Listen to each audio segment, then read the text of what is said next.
Welcome back, everybody, and what a fight we just had this past Saturday night. A bit of an awkward fight. A lot happened behind the scenes. A lot happened during the fight, but the featherweight division, the 126-pound division, was shaken by none other than Filipino star, up and coming star Mark Magsayo. The hard-hitting, hard puncher out of the Philippines shocked the featherweight division and or basically shook it up a bit. He took the title from the longest reigning champion in that division in Gary Russell Jr. He got his hand raised. He got the decision win. One of the judges ended up scoring it 114-114. Lynn Carter. Two judges ended up scoring at 115-113, giving them the decision victory and the title by a 2-point margin. That's exactly how I scored it. The rounds are a little bit different than how the judges had it. But overall, I mean, it was pretty obvious when Gary Russell was pulling out a round and when Mark Magsayo was pulling out the rounds. He definitely started heavy. Mark Magsayo, I'm sure that's what Gary Russell expected from him. Mark Magsayo was going to come out, punches and bunches, and throwing that power at him. And sure enough, he caught Gary Russell round one, round two, with some heavy hooks and some really, really strong uppercuts, giving those rounds and that early lead to Mark Magsayo. A lot happened in this fight. And the reason I say it shook up the featherweight division is because it has been pretty stagnant. And one of the reasons it's been pretty stagnant has been, at least a portion of the division has been pretty stagnant. One of the reasons being that Gary Russell Jr. was the WBC champion for the last 6 or so years. He was crowned back in, what was it, when he defeated Johnny Gonzalez. So he defeated Johnny Gonzalez back in 2015. So that's 7 years, 7 years going on 8 years. 7 years, 6 years as a champ. He defeated Johnny Gonzalez for that title back in March of 2015. And that was just 2 fights removed from his original loss, or his sole loss dating back to this Saturday, or leading up to this Saturday. The only loss of his career to date was prior to Saturday was against Vasily Lomachenko. And that's when he ended up challenging for the vacant WBO title in the same division against Vasily Lomachenko. Of course, he dropped the decision loss. There was a majority decision win for Vasily Lomachenko. He moved on. He now, obviously, you know what Lomachenko has been doing since. He went on to take over a portion of the 130 division and then became the main man at 135. And he still campaigns there trying to get his titles back. Gary Russell stayed. He ended up having another fight, his comeback fight, which happened, that was in 2014. He had a second fight. What was it? He had 3 fights 2014. So he fought, his second fight of that year was against Vasily Lomachenko. He lost that majority decision. His third fight to close out that year came in December of 2014, and that was against Christopher Martin. 3 months later, he ends up challenging Johnny Gonzalez, the Mexican star, the Mexican champion, Johnny Gonzalez. He ends up fighting him for the WBC title. He dropped Gonzalez in that fight, took the title from him, and from there, the Gary Russell Jr. reign began. He ends up defending the title against Patrick Hyland, and that was one defense, his mandatory. He was obliging by his mandatories, and he fought once a year since he dethroned Johnny Gonzalez back in March of 2015. We go to April of 2016. He defends the title successfully against Patrick Hyland, his first title defense. May of 2017, Oscar Escandon successfully defends the title.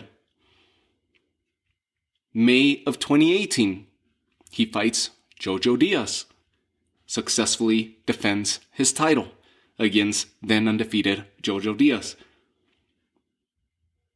May of 2019, he defends a title against Kiko Martinez, the Spaniard veteran Kiko Martinez, who now we'll talk about here in a bit as to the current landscape of the division. Kiko Martinez actually holds a title now in the IBF. His last fight, the last time that we saw Gary Russell Jr. was in February of 2020. It was leading up, or I guess we could say pre-pandemic still. It was still leading up before the shutdowns and all that stuff. He fought Tungsat Nyambayar, who was actually on the undercard of this event, and he ended up fighting to a draw. Nyambayar holds 2 losses on his record. Now he has a draw because of that fight that he had on Saturday. He ended up coming away with a draw against Zakaria Lucas, and that was a split decision draw. Nonetheless, he holds losses. Tungsat Nyambayar, not to skew away from the conversation much, but Tungsat Nyambayar has always been a tough opponent. He ended up losing his first time to Gary Russell Jr., which was that fight. The last time that we saw Gary Russell active, which was February of 2020. Nyambayar challenged for the title, and he came up short. Russell got the unanimous decision win. From there, Nyambayar went on to fight Chris Colbert, who campaigns at 130 and just managed to get himself into a title shot, which is another one that we're going to cover here in an upcoming episode. So those are the 2 losses that he holds. Now he shares a draw with Zakaria Lucas, and that was on the undercard of this same event. And now enter Mark Magsayo. Mark Magsayo has been a rising star for the last couple of years. We keep hearing Magsayo. Definitely his fight with Julio Ceja gained a lot of notoriety. It garnered a lot of attention because it was a great comeback win for Mark Magsayo, one that he found himself down on the cards and he ends up stopping Julio Ceja down the stretch. It was a great win and possibly the reason why he managed to get himself into this title fight, and now he succeeds. He came, he fought. When we break down the fight, if we go off of just punch stats alone, I believe by the 7th or 8th round, the punch stats, Mark Magsayo had already more than doubled in punches to the activity of Gary Russell Jr. There's a reason for that. There's a lot of naysayers, a lot of haters, a lot of doubters that have come out because of this, and the other portion, I would say, maybe a 70-30. There's at least a good 20-30% of people that have come out for Gary Russell Jr. with the excuses, with the reasons, with the whatever it is, with the narrative that Gary Russell will get his title back should there be a rematch. The overwhelming majority, stands with Mark Magsayo that he did rightfully win this fight, and he did. There was no robbery. That's first and foremost, let's lay that down. There was no robbery on this fight, regardless of the claims. There was no robbery on this fight. Mark Magsayo stepped in there. He fought every single second of every round. Did we see some flaws from Mark Magsayo? Yes. He's 24-0. He's young. He's going to get better. Now that he's with Freddie Roach, he's going to get better. He's going to tighten up on those flaws. I have no doubt about it. But the heart, the chin, the intuition that he has when he's up on that ring, he has that flair to him where he doesn't hesitate to pull the trigger, which a lot of times causes him to be exposed, causes his chin to be exposed, and exposes several flaws that we saw, several that, should there be a rematch, Gary Russell would be able to exploit. Mark Magsayo got the nod, and I feel that he got the nod rightfully so. One of the judges saw it a draw, and you could make the argument that there was a draw. But if we just go off of punch stats alone, Mark Magsayo hands down won this fight. Now, does that always tell the entire story? No. He outlanded Gary Russell. But when you're watching the fight, the way that the fight started, the middle rounds, and the way that the fight ended, you could easily make an argument for Gary Russell Jr. Mark Magsayo started the fight, took the fight, and to the credit of Mark Magsayo, he never stopped taking the fight to Gary Russell Jr. He continuously went forward and walked towards Gary Russell and continued the action, pushing the pace.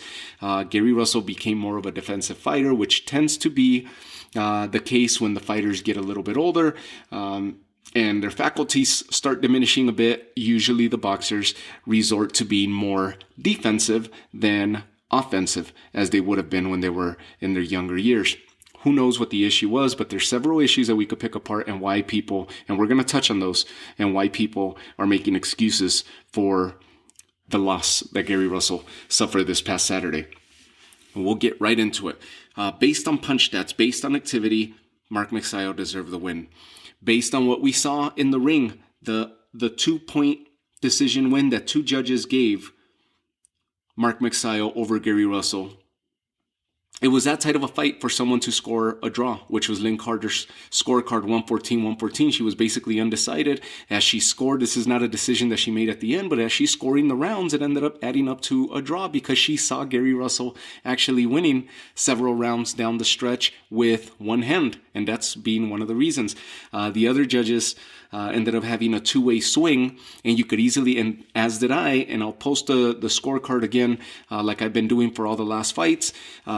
I saw a 2-point swing for Mark Magsayo, and it is because of the way that he started the fight. Round 1, round 2 were strong rounds for Mark Magsayo, and he had other very strong rounds. Round 4 for me was a strong round for Mark Magsayo because that's where the pendulum swung. That's when it shifted. The momentum, you saw the momentum shifting towards Mark Magsayo, and it almost looked as if Mark Magsayo was going to just walk through and tear through Gary Russell Jr. It wasn't the case. But it definitely started that way. So the strong start for Mark Magsayo is what gave him that decision win and now has him crowned as the newly crowned featherweight champion for the WBC. What's the reasons that are coming out here? What are we hearing? Okay, the layoff. First and foremost, let's talk about that. Gary Russell Jr. has been one of the least active champions of recent memory across the board from all divisions. Maybe in the middleweight division, we got some champions there like Ryota Murata or Gennady Golovkin. But there's, hands down, he's been one of the least active fighters or champions in boxing. He has defended the title since he got his hands around it in 2015.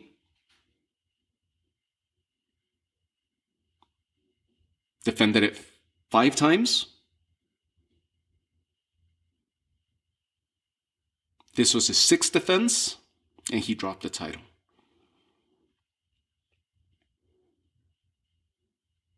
He did the minimum, but he served his time. He defended his reign, he defended his throne, and by the WBC, he was doing right. The problem is that the title was, he basically had a stranglehold on that title, and it was eventually going to catch up to him. And now it did. He had a near 2-year layoff, 23-month layoff, give or take by a few days, 23-month layoff. You could easily say, hey, 2-year layoff. From February, first week of February in 2020 to January 22nd of 2022, this past Saturday. Just shy of a 2-year layoff. Reason number 1, inactivity, ring rust. A lot of fighters across the board, regardless of the sport, don't believe in ring rust, and they may very well be right. It doesn't affect them, but does that mean it doesn't affect everybody or anybody? No. It seemed to have played a role. The inactivity or the lack of activity seemed to have played a role in Gary Russell Jr. 1. 2, the man is coming in spiritually broken from having lost his brother just over a year ago. That's most of the conversation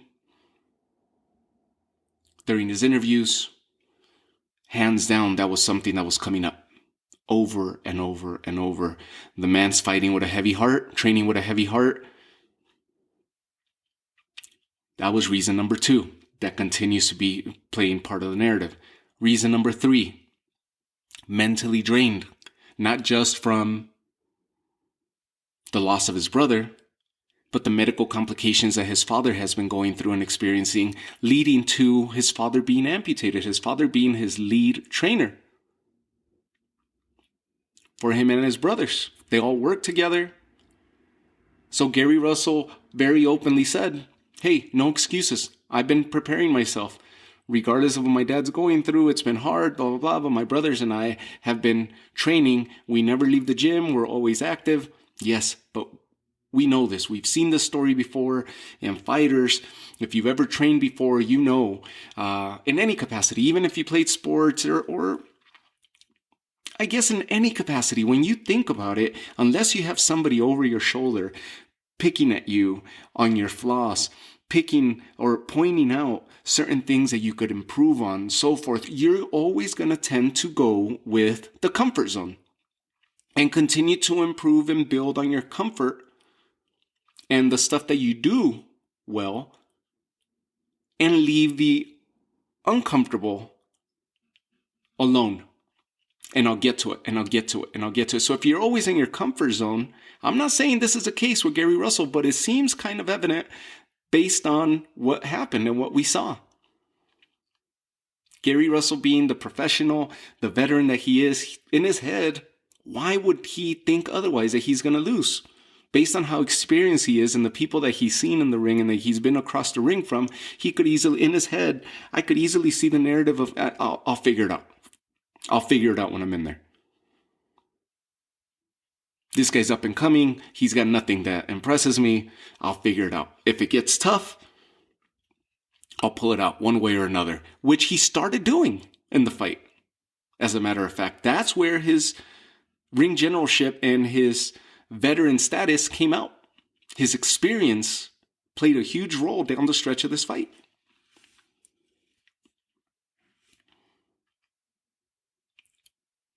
So he's coming in with that weight on his shoulders of what his dad just recently experienced, the loss of his brother, a near 2-year layoff.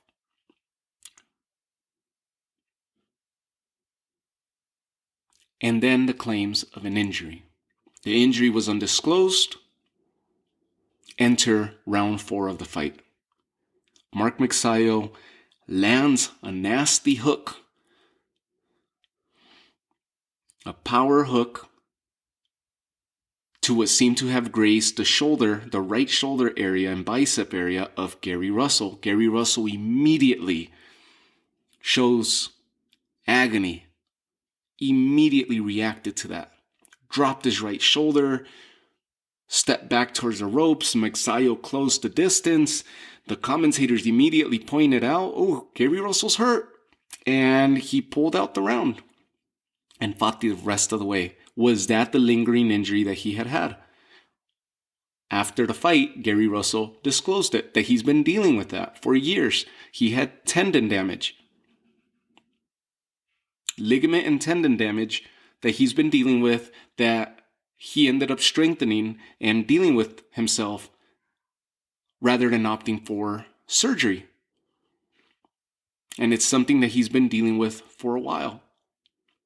The claims of the injury, whether it got re-aggravated in training or whether it was re-aggravated in the fight,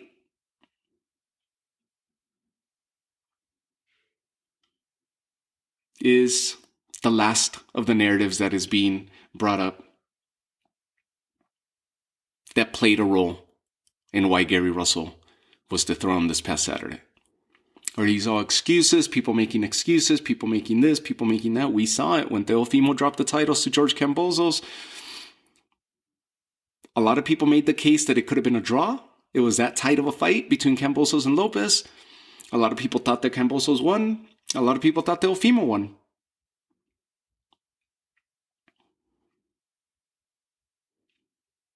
But the post-fight antics and the way that Teofimo carried himself and his dad, people basically said, screw this. I'm glad he lost. Get out of my face. Good for you, George Kambosos. On that same night, Stephen Fulton and Figueroa, similar thing. Figueroa, they robbed me, they this, they that. I'm going to move up weight, this and that. Stephen Fulton. Listen, it was that tight of a fight. It was that kind of fight. Fulton and Figueroa left it all out there. Cool boy Steph got the nod. It was that tight of a fight. It was that kind of fight. For people to claim that they robbed it. I get it. The adrenaline, the energy. They're like, look at the effort. Look at what I just did in here. And they just handed over by what the hell are these guys watching? What were they watching? It's a valid argument on the fighter's behalf, but it's how it's presented. It's how it comes out, completely taking away the credit that your opponent failed to perform, which wasn't the case. Cool Boy Steph was there every step of the way against Figueroa, as was Kambosos with Teofimo, including having dropped Teofimo. It was that tight of a fight for there to be any claims that there was a robbery. Mark Magsayo is the reason that there was a fight, because he continuously chased after Gary Russell, pushed the pace, continued to walk forward, and that's where we started seeing some of the flaws. Now, the claim is Gary Russell, should he get healed up from his shoulder or have surgery and they end up doing the immediate rematch, a Gary Russell with two hands would completely dismantle a Mark Magsayo in a rematch should it happen. And you're probably right. Because Gary Russell with one hand, he started from Gary Russell being faced with adversity and a very strong fighter, a very hungry fighter in the beginning stages of this fight, to having his experience start playing a role in the fight in the middle rounds. The injury happens around the fourth. By the fifth, his right hand is basically non-existent. Other than that, for defense or parrying punches. By the sixth round and seventh, he begins to fight a one-handed fight, a left-handed fight, and he took a page out of the Mayweather book, hit and don't get hit. He was getting in and out. He was catching Magsayo on the way in, which is where the claim comes that the flaws were exploited, or that he exploited several flaws from Mark Magsayo's game, from his fighting style, and why people believe that Gary Russell, with two good hands, would beat Mark Magsayo. That's a very strong claim, and you may be right. But that's to say that this is the same Mark Magsayo that we'll see in a rematch should it happen, and not giving any credit to Mark Magsayo improving on those flaws that they very well know were exposed. You know for sure, especially with somebody like Freddie Roach, they're going to touch on that stuff. When he should have gotten out of the way, especially knowing that the right hand was rarely being thrown at that point in the second half of the fight, not walking straight into that left over and over and over, which kept catching him on the nose and on the chin between the gloves. Gary Russell was very good, and that's where his experience played a huge part. Did Gary Russell win this fight? No. He didn't. But he fought back into getting that scorecard a lot closer than it was. Did any of these excuses that are being put out to the table now, did any of them play a role? Possibly all of them. Quite possibly all of them. They're all legitimate. He's walking in with an injury, a lingering injury, but he failed to disclose it. Is it an excuse? Is it already a cop-out in case he loses, in case he looks bad? What is it? But you can't deny the stuff that his father has gone through, his family has gone through, coming in mentally drained, just spiritually drained from the loss of his brother, then dealing with his father's medical condition, the layoff, the inactivity, whether you believe in ring rust or not. I mean, he's in shape. It's not like he was out of shape. He's in shape and in better shape than most to have endured what he did, what he went through in that fight, and still be able to make it a close fight and see it through to the end. Unfortunately, Gary Russell Jr. has now been dethroned, and that's one side of the coin. What's the flip side of the coin? Mark Magsayo is a new, hungry champion, and you bet that Mark Magsayo is going to come back once, maybe even twice this year, because a year's early. We're just starting off, which means that the WBC title will be moving. Whether he ends up getting himself into a rematch with Gary Russell, it's a better payday, a bigger payday, his name continues to grow, his stock continues to grow, whether he gets that immediate rematch against Gary Russell, meaning that wouldn't allow for time for Gary Russell to have surgery, but rather just recover, at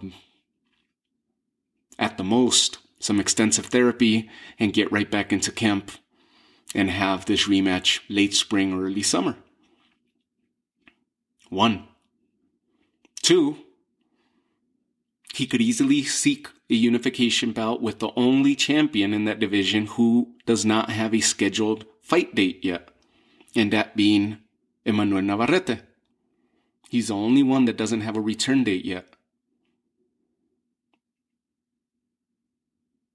Emmanuel Navarrete, El Vaquero, hands down, is the strongest of the champions at the moment. People feel like it's his division already. He's the WBO champion.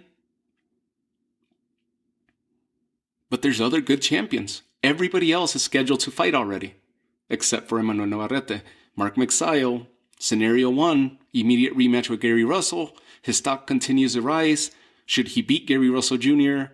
and defend his title against a former champion, he cements himself as a who's who in that division and puts all the naysayers and all this hate and commentary narrative to rest.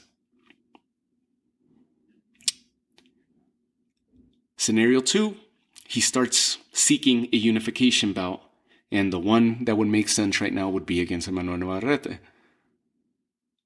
Don't put your title on the line against anybody else. Go straight for another champ, and that would be a huge showdown, either late spring or early summer, giving him the second half of the year to either go for another defense or another big fight, win or lose.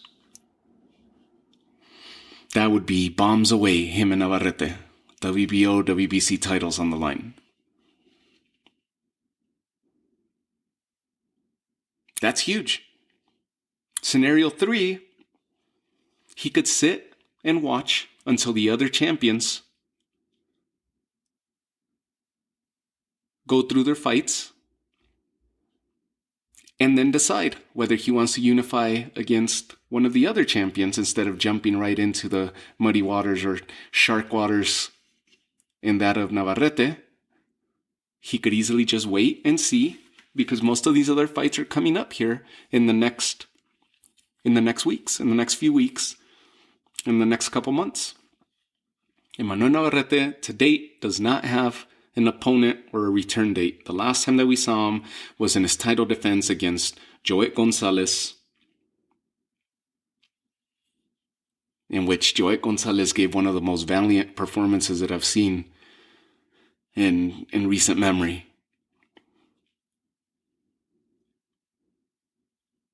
That was back in October, mid-October of 2021. So Navarrete for sure is going to be announcing a fight here coming soon. Hopefully, because I love watching that guy. Mark Magsayo, that's scenario number 2. Let's talk about the other champions. We mentioned Kiko Martinez earlier.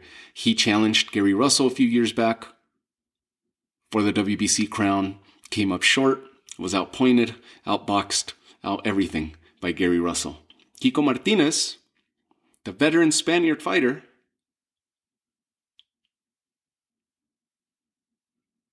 he dethroned Kid Galahad this past November. Kid Galahad had just become the champion one fight prior in his long-awaited rematch against hard-hitting and brawler in James Dickens. Jazza James Dickens. Those two had seen each other back in 2013, in which they had an awesome fight that ended in a TKO and a win for Galahad. Their long-awaited rematch had an added bonus of having both these guys not just face off against one another, but fight for the vacant IBF title. Kid Galahad was coming off a strong performance and a stoppage win against Claudio Marrero.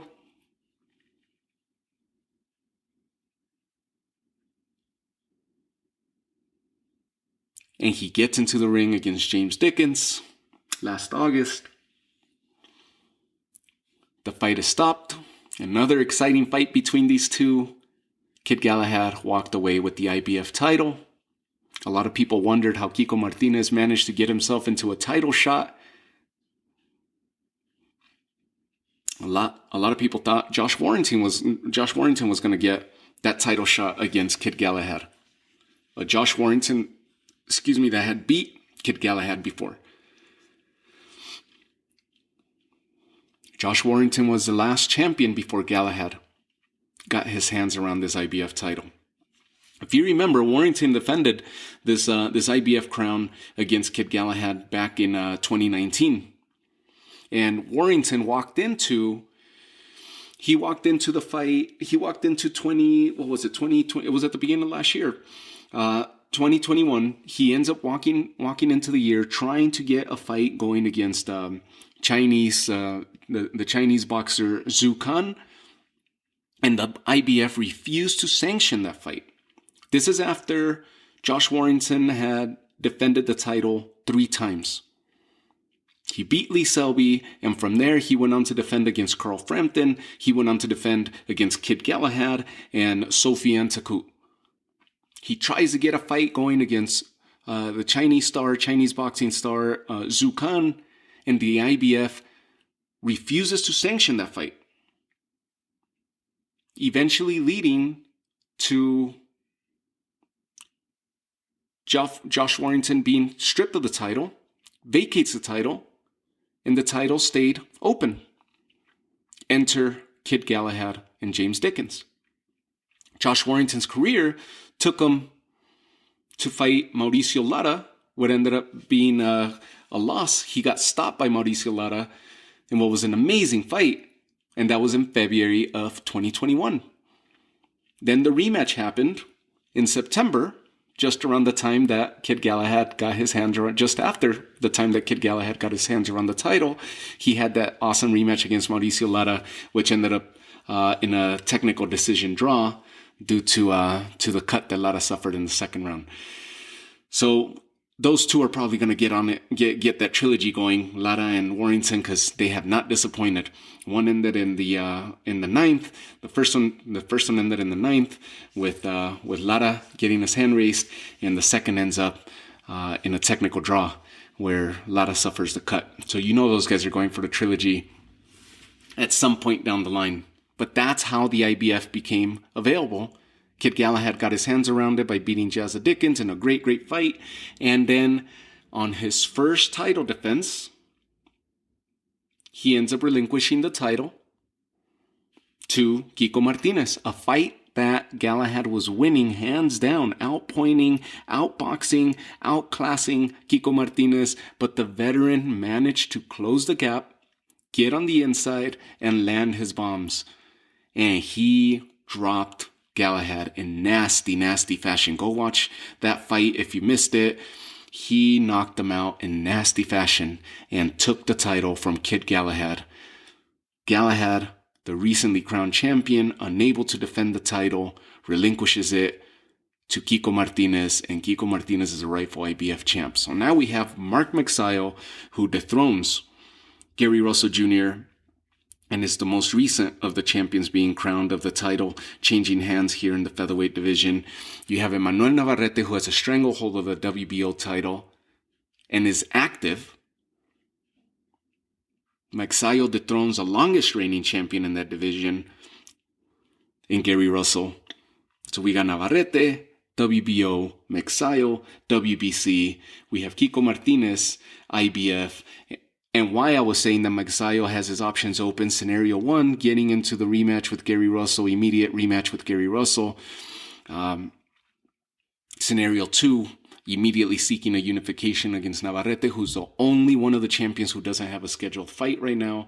Scenario 3 would be to just sit and wait, because as I'm giving you this whole rundown of how the IBF changed hands, because it was a vacant title relinquished by Warrington due to that fight not being sanctioned by the same organization, the IBF. Warrington his career took a slightly different turn, getting him into a loss to Mauricio Lara, then the technical draw. But now he's going to fight for his same title. He's going to try to regain his title and fight Kiko Martinez, who just took the title that he had from Kid Galahad, and Kid Galahad won the vacant title, the same title that Warrington vacated.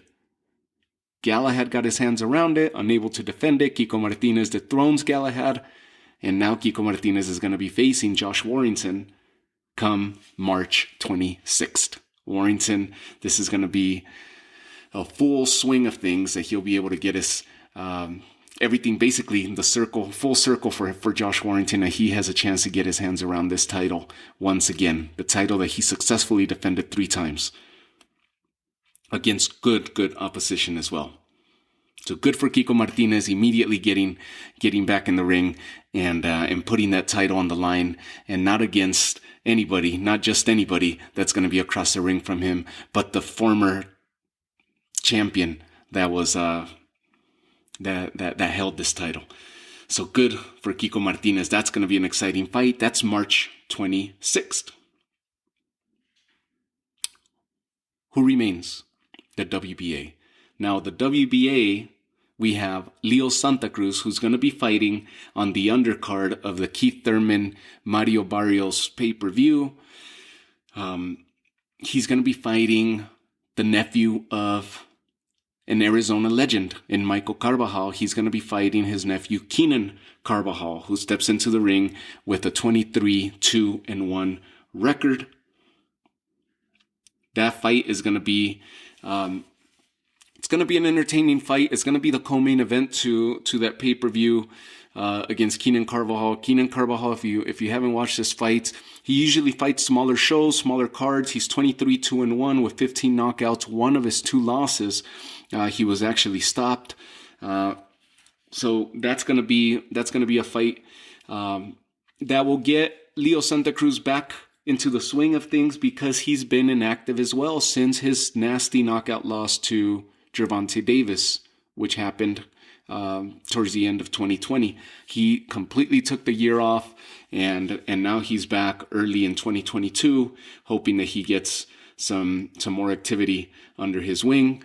The Phoenix, Arizona boxer and Keenan Carbajal, pretty good opposition, good hands, good speed, but he tends to get hit quite a bit, which will be somewhat of a firefight for Leo Santa Cruz. It'll be a fun fight to watch, and a good fight, a good test for Leo Santa Cruz to figure out where he's at. Is he in the latter stages of his career, which definitely seems that way, or is he still a live dog? Because how much did the knockout to Gervonta Davis take out of him? He was making a really good fight against Gervonta Davis until he got caught with that nasty uppercut and the signature move of Gervonta Davis. How much did that take away from him? That's what we got to see. We haven't seen him since late 2020. He's, of course, the super champion of the WBA. It hasn't been announced if he's going to be putting that title on the line against Keenan Carbajal, or if it's just a comeback fight, because Carbajal is not, from the likeliness of things, of everything that I've been reading, it hasn't been announced that Leo Santa Cruz is going to be defending his title. It just looks as a comeback fight for him. So Keenan Carbajal might not be ranked by the WBA. I'll look into that. That's something that I missed. The regular champion for the WBA is Lee Wood. Now Lee Wood sits with a 25-2 record, 15 knockouts. One of his 2 losses, he was stopped, and that loss came early in his career. It was a 6-round stoppage that he had against Gavin McDonnell. That was for a British title, a British Commonwealth title back in 2014. But he's been in a good streak against decent opposition. He lost to James Dickens which is the reason why, or one of the reasons why James Dickon continued to get himself towards title contention and eventually run into Kid Galahad. He's on a 2-fight win streak. He beat Zukan, the fight that was the fighter that Josh Warrington was trying to defend this title against that the IBF refused to sanction. Well, that's the last fight that Lee Wood had against Zukan, and he ended up stopping him in the 12th round. He stopped Zukan in the 12th round, and that right now he is the WBA's world champion. Leo Santa Cruz is a super world champion for the WBA, and I know it's confusing, but the WBA supposedly is cleaning this mess up, and this was one of those mess ups that they cleaned up. Michael Conlan not being the mess up, but Michael Conlan ended up winning the interim version of the WBA featherweight title last year when he beat TJ Doheny. They fought for the vacant title, and right around that time, that happened in August of 21, right around that time, the WBA announced that they were going to be restructuring and reorganizing their division and the way that, or their sanctioning body, and the way in which they release titles and the way in which they assign or issue titles. And a lot of fighters were stripped. A lot of titles were removed. He had just been crowned the WBA's interim champion for the featherweight division. Michael Conlan had, after he defeated TJ Doheny. That's the reason they fought. They fought for the vacant title. That was in August of 21. And then he ends up getting stripped. Nonetheless, they still recognize him that he won that fight, and they got him into a fight against Lee Wood. That fight against Lee Wood is coming up March 12th. So the IBF title will be on the line March 26th.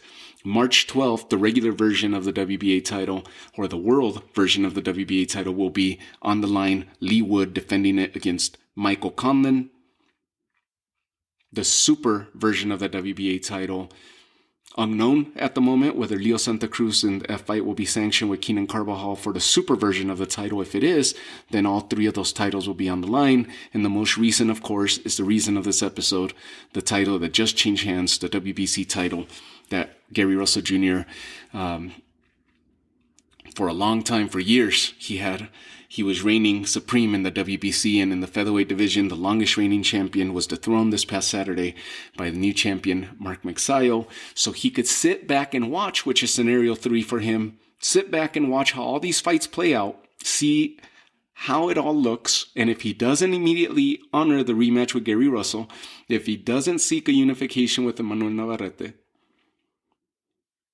he could easily just watch these guys and get into a fight with, I mean, if it happens, of course, you got promotional companies and sanctioning bodies and all this BS that gets into politics of boxing. But he could easily try to get himself into a fight with the winner of Lee Wood, Michael Conlan, for the regular version of WBA and unify that way. Get himself into a fight with Leo Santa Cruz and unify that way. Mexico against the Philippines, always firefights. Or fight the winner of Josh Warrington and Kiko Martinez, who get to run it back. Of course, in that fight, very interesting, Josh Warrington holds a victory over Kiko Martinez. They fought a few years back as well. That's going to be interesting. They're not just a rematch, but title implications in that fight. So that's your 126-pound division landscape as we stand now. Early movement to kick off 2022. Already a lot of moving parts in that division. It's going to be an interesting year for that division, and hopefully we get to see all of them in action and unification fights, big fights, because that's what makes it fun. That's what makes it fun, and that's what these fighters are there to do, to try to get themselves into title contention and fight for the title, unify titles, and be the man to beat in each division that they respectfully campaign at and represent. So that's the current landscape. Congratulations, Mark Magsayo. Congratulations to the Philippines. You have a new champion representing you. And it was a good fight. Hopefully this will clear up the waters, this episode, and diminish all this narrative that's going on, that it was a robbery, that Gary Russell would beat him easily, hands down, that Mark Magsayo failed to, or that Gary Russell will beat him with 2 hands, that Mark Magsayo failed to beat a one-handed man, and blah, all this hate that's going on. Just he won. He won the fight. He is the new champion. Mark Magsayo represents the WBC now as a featherweight champion, and we can only expect that title to be more active now, being around Mark Magsayo's waist. So with that, I'll leave you guys, and let's just see how this plays out. We got March. This is going to be, well, the first one's going to be Leo Santa Cruz coming back. Let's see how he looks, and then from there we got Kiko Josh Warrington fighting for the IBF, Lee Wood, Michael Conlon fighting for the world version of the WBA title. Manuel Navarrete, let's keep an eye out to see who he comes back against, because there's Puerto Rican star Abraham Nova, who dismantled William Encarnacion and immediately called out Navarrete nonstop. That fight happened also earlier this year. We just kicked off the year, and so much is happening already. Abraham Nova opened 2022 and with a good win over William Encarnacion, and just went on a rant in his post-fight opportunity that he had there, in-ring post-fight interview. Went on a rant about Emmanuel Navarrete, calling him out. He feels like he's the one that's going to solve that he's got all the answers to solve the puzzle that is Navarrete. He feels that he has the perfect style to be able to withstand the onslaught and the pressure, the style of Navarrete, the heavy punching that Navarrete presents each time that he steps in the ring. Abraham Nova says he could answer all that. He's the fighter to dethrone Navarrete. He wants to get into that fight and talk the big game. Both top rank. Should be a fairly easy fight to make, and that would be the fight that we're expecting to see announced. Abraham Nova against Emmanuel Navarrete, unless a different route is taken, which is one of the scenarios that I presented here a little bit earlier.